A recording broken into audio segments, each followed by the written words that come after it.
Assalamualaikum Sobat Football United. Ketika gue bikin video ini, Manchester United baru saja kalah menghadapi Wolves ya. Dan ini merupakan kekalahan kedua secara berurutan di kompetisi Premier League Liga Inggris.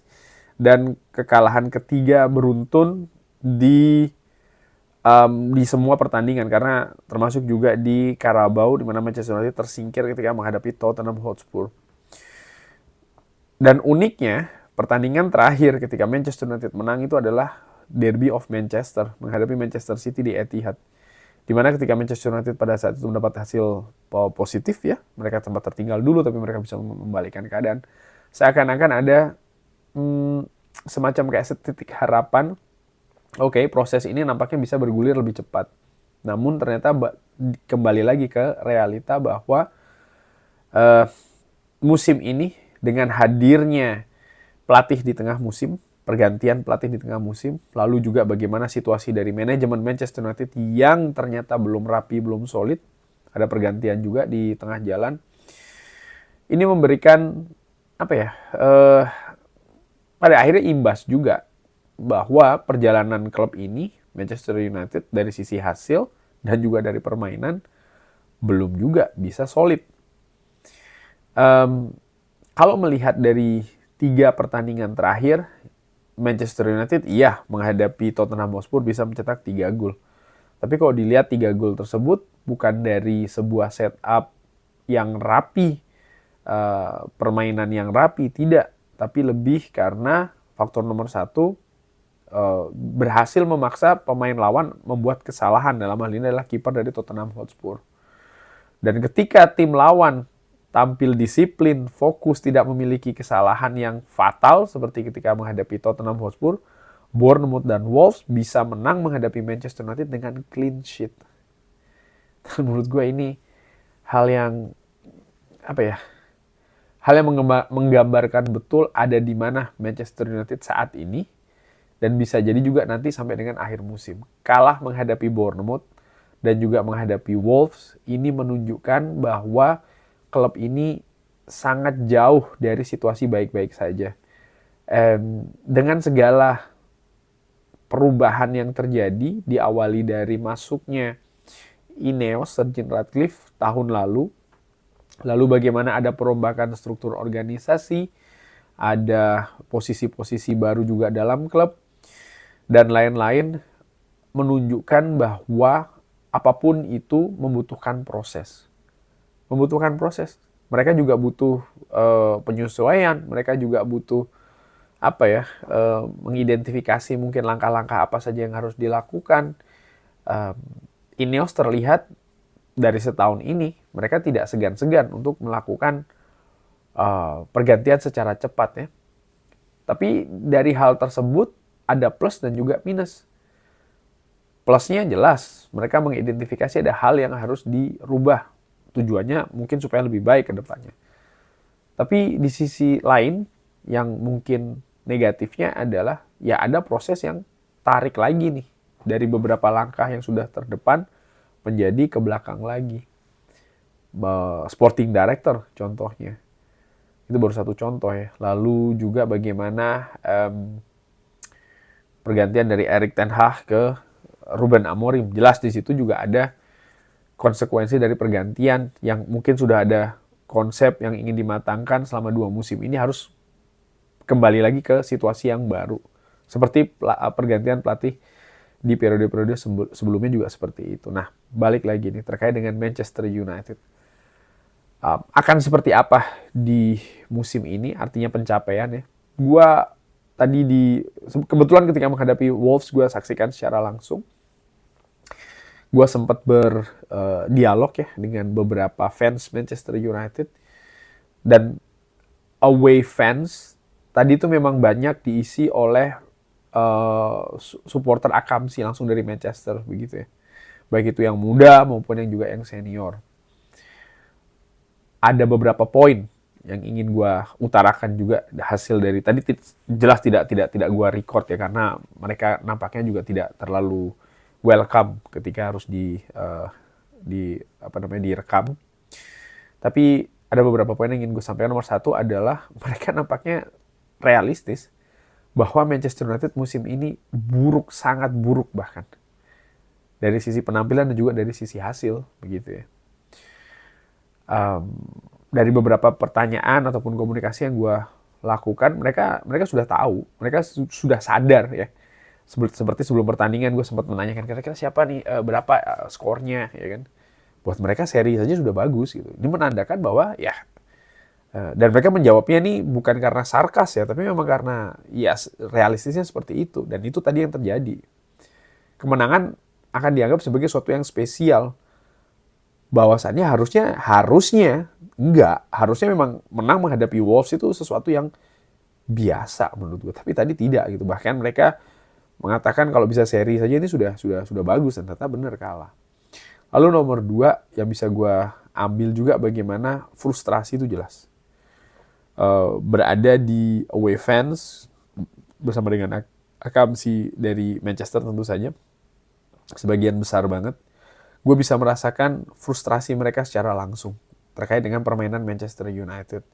Ada banyak pertanyaan terkait dengan penampilan pemain di atas lapangan, sikap dan juga attitude, dengan berbagai macam cara tadi yang dilakukan di stadion, termasuk juga keputusan-keputusan Ruben Amorim di atas lapangan, di mana reaksi terkait dengan keadaan di atas lapangan ini sering menimbulkan tanda tanya. Sebenarnya apa yang diinginkan oleh Ruben Amorim ini juga masih belum terlihat jelas. Dan di poin nomor 3 yang menarik juga menurut gue adalah ketika gue tanyakan nih ke beberapa fans, supporter, kira-kira ini Manchester United akan berada di mana akhir musim nanti. Ada salah satu yang mengatakan bahwa akan berada di luar 10 besar. Dan ada satu juga yang menarik, seorang supporter senior ya. Gue tanyakan pada saat itu sedang istirahat turun minum dari babak pertama ke babak kedua. Pada saat itu situasi masih imbang. Dia mengatakan kalau Manchester United kalah menghadapi Wolves ini, maka sampai dengan akhir musim nanti bisa jadi ya, akan tentang degradasi tidak degradasi. Dan dia menjawab itu sekali lagi bukan karena sarkas, bukan karena hanya karena kesel, karena frustrasi, karena dia terlihat sudah sangat senior begitu. Dia sudah memiliki pengalaman yang sangat-sangat banyak sekali, dan itu yang dikatakan. Dia melihat bahwa Manchester United akan berada di posisi seperti itu. Secara garis besar, secara umum kalau gue ambil tarik ya jelas itu di luar 10 besar, di posisi belasan. Dan ini juga mengingatkan polling yang pernah gue lakukan di Football United. Pada saat itu gue tanyakan, dengan masuknya Ruben Amorim ya, kira-kira Manchester United ini akan berada di posisi mana di akhir musim nanti. Pada saat itu ada banyak sekali optimisme.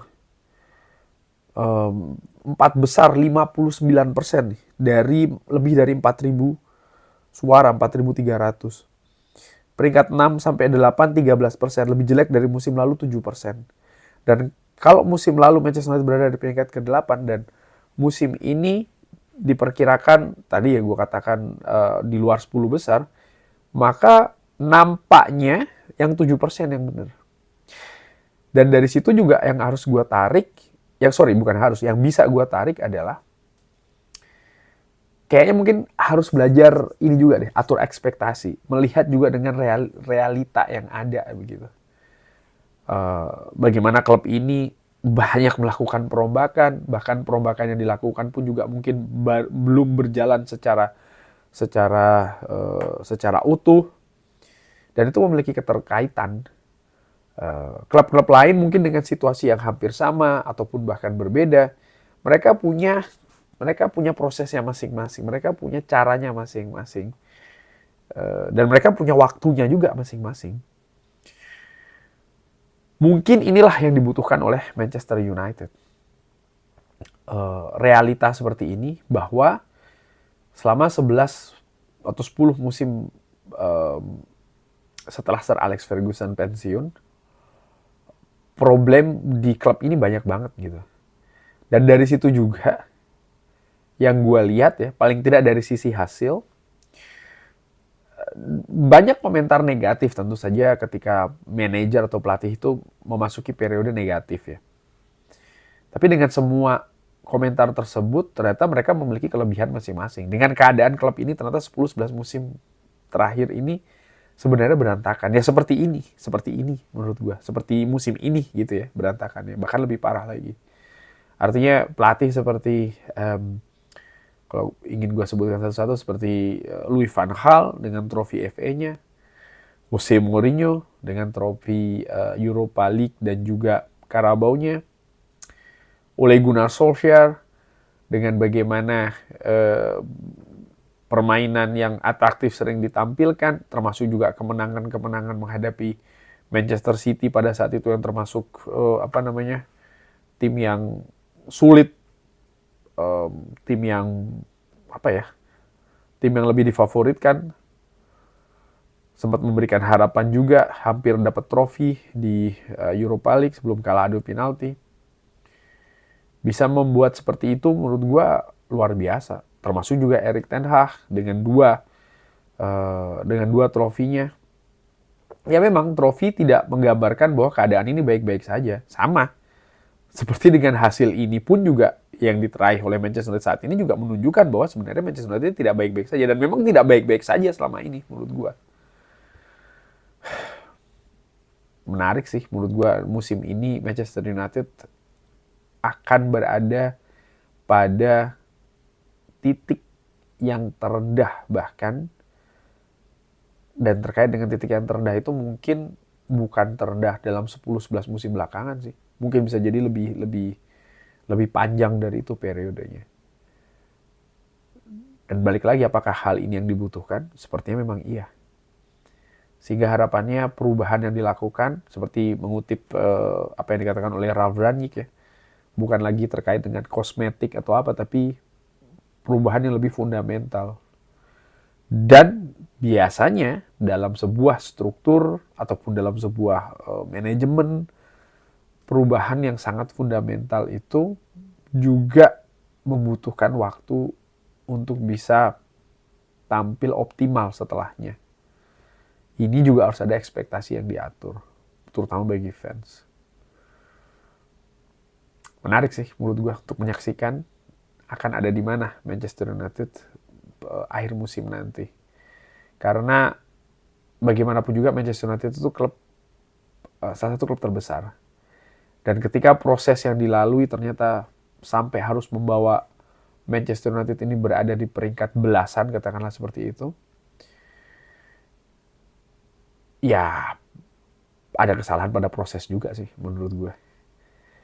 Kok bisa seperti itu Bang? Iya, karena menurut gue proses berlalu, mungkin ada penderitaan dalam tanda kutip, tapi ketika terlalu dalam seperti ini, maka ada yang salah. Karena klub ini klub besar, seharusnya dihuni juga dengan kualitas-kualitas besar. Itu sih menurut gue. Dan kalau itu yang terjadi, ya perbaikan yang dilakukan, atau proses yang dilakukan itu, sekali lagi harusnya tidak perlu sampai sedalam ini peringkatnya. Tapi ini masih belum selesai. Apakah akan lebih buruk lagi, lebih jatuh lagi? Ataukah nanti setelahnya akan ada perbaikan sedikit-sedikit? Kita lihat saja. Terima kasih sudah menyaksikan. Tapi bagaimana menurut Sobat Football United? Seperti biasa silahkan drop di kolom komen. Terima kasih sudah menyaksikan. Jangan lupa like, sholat, dan juga subscribe. Wassalamualaikum warahmatullahi wabarakatuh. Thank you.